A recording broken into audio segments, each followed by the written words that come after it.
Hello everyone and welcome back to my channel. I'm Valodav. For today's video I'm doing something just a little bit different. I'm doing what is essentially a match review of one of the matches that I've played recently. The reason why I'm doing this is because I kind of want to give like an idea of what a Skull Merchant main kind of thinks as they're going through a match and kind of giving a play-by-play thought process of what I'm really doing. I feel like it's pretty important, especially with the nerfs that Skull Merchant has gotten recently. And so I'm hoping that if somebody comes across this video, this would be a kind of a really good guide on how to sort of get into the mindset of playing this killer. Very briefly, I'll just go over the build that I had in this video, and it was Lethal Pursuer, Scourge Hook Pain Resonance, Nowhere to Hide, and Grim Embrace. Basically, it's just a mix of slowdown and aura reading, and then the add-ons are Adaptive Lighting and Brown Noise Generator. Now with Adaptive Lighting, it basically gives you 2 extra seconds of the undetectable status when you are deploying a drone.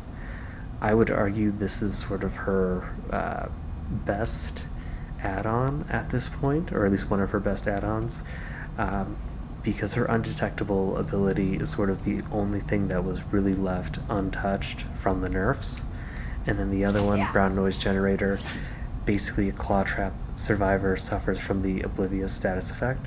Basically just makes it really easy to sneak up on a survivor who already is claw trapped and just, instead of getting into a really long chase with them, you can just get them down ASAP. Anyway, let's get into the match and I'll let you know how things go. Alright, so we load into the match. This is one of the worst possible maps you can get as Skull Merchant. Now what I'm doing essentially right here in the beginning is with Lethal Pursuer, I'm trying to determine who I should really go straight for, which is, I'm going to go for that person that's going into the house now. The reason why I kind of stopped there was just to make sure they didn't see the drone circle or whatever. So I get my first hit.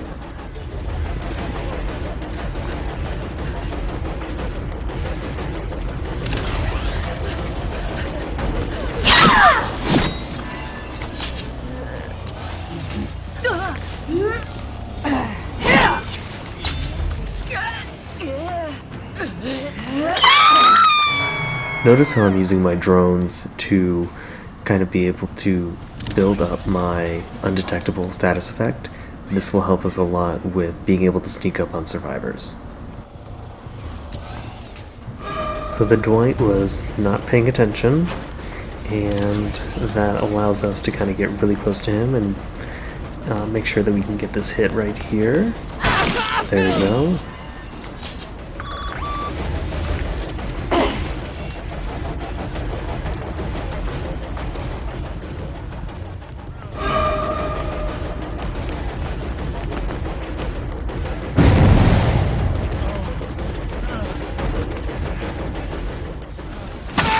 We just barely managed to get the down there. Now if you notice, they unhooked the Yunjin right there. I don't know why they were deciding to try to heal, because I was right there. I really don't like to tunnel at all. I know sometimes it happens. It actually happens later on in this video. But I decided just to slug the Yunjin while I hook the drone. And now I will go try to find the Yunjin and try to get her back on a hook. Nope, she gets healed. And then I decide to pursue one of the Feng Mins. And I assume this Feng is in a duo with the Dwight, just based off their usernames. I get the hit there.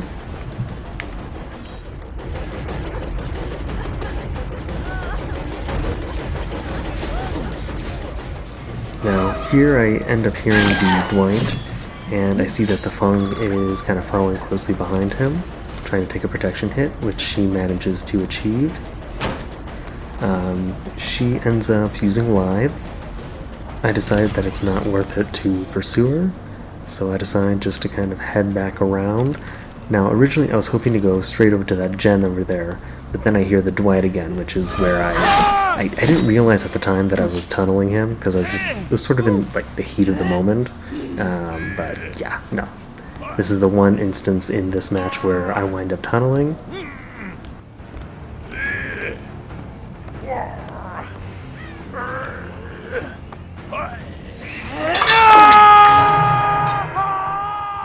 So at this point, the team is in an awful position. Everybody's injured. There's one person on a hook at second stage.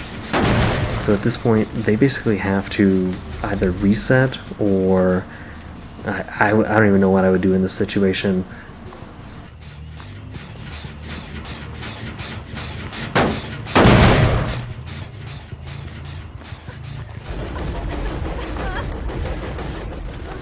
Great, nowhere to hide value there.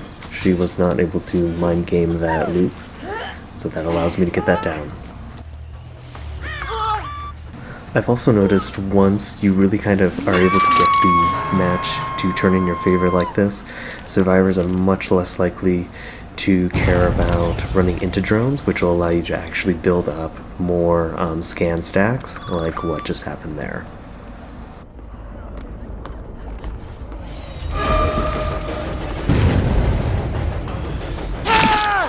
The Dwight was just over the match at this point. Sorry, Dwight. I don't know what it is about the... I think this tile setup is called a TL wall. I do absolutely terrible on these tiles. I don't know what it is about them, especially on killers like Skull Merchant or Ghostface. I just struggle a lot.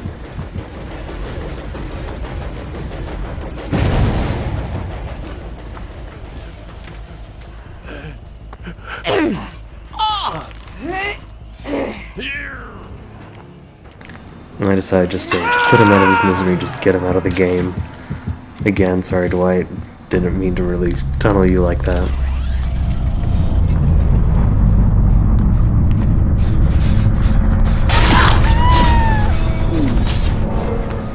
Again, that just shows how important it is to have the undetectable status effect in being able to close the distance with survivors and get those quick downs, because like with nerfed Skull Merchant, you really need it.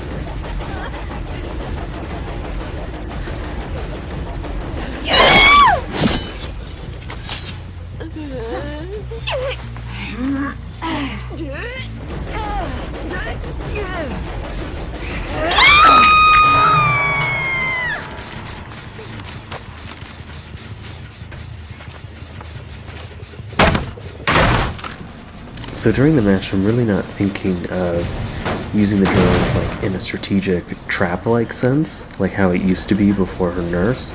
I'm using it purely just to hide my terror radius and the red stain, just so that I can quickly, do what I just did there.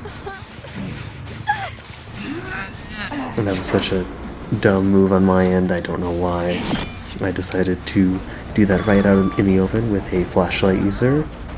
Still doesn't have things much for this player. Yep, she goes down.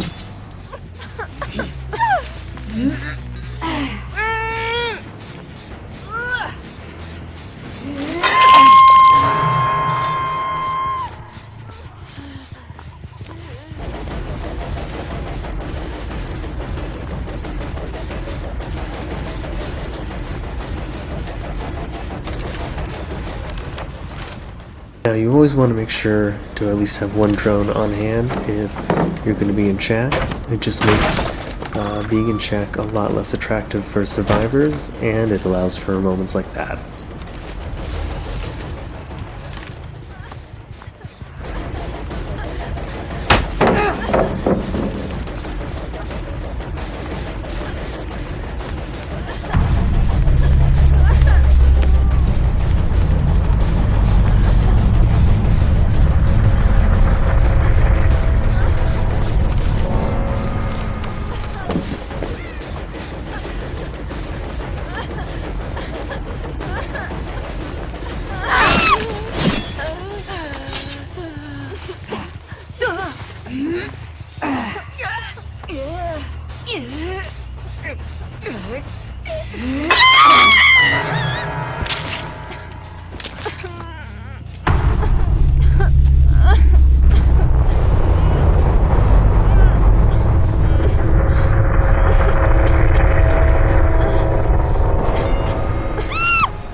So yeah, that was the match. This match was kind of an outlier compared to a lot of games that I usually play. Usually I get down to maybe one or two gens left before I finally manage to pull off the win. Um, you know, I think part of what made this match successful was just the fact that the survivors were kind of playing around a lot in the house, which kind of allowed me to kind of, hide behind those sharp corners and really have them not know where Skull Merchant was located. She does tend to do a lot better on more indoor maps. So, yeah, hopefully you learned something new and maybe you'll be able to apply them in the games that you play. If you enjoy my content, please like and subscribe, and I'll see you next time.